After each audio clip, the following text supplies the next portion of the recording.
Have you ever felt like you're right on the edge of speaking English fluently, but something's just not clicking? You've done the grammar drills, you've memorized tons of vocabulary, but what if I told you the key isn't in another textbook? What if it's in something you do literally all day, every single day? Your breathing. Today, we're going to dive into how a simple, tiny change in the way you breathe can unlock the fluency you've been working so hard for. It's so frustrating, isn't it? You go to speak, and the words just kind of stumble out one by one, feeling all disjointed. And then you listen to native speakers, and it sounds like this impossible waterfall of sound. You know exactly what you want to say, but that smooth, easy flow just isn't there.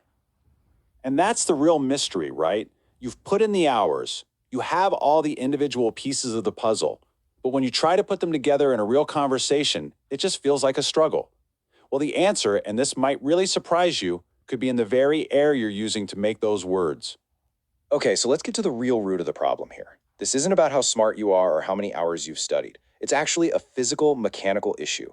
Think of it as a kind of frequency mismatch. So here's the core mechanical difference. In Korean, speech often starts on an exhaling breath. The air is already on its way out as you begin to talk. But in American English, it's often the opposite. Speech tends to be built on an inhaling breath. You take the air in first, and then you begin to speak. Now, of course, neither one is right or wrong. They're just different.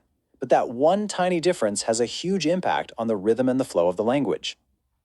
I love this way of thinking about it. Imagine you're trying to tune an old radio. You can kind of hear the song, but there's a ton of static and noise.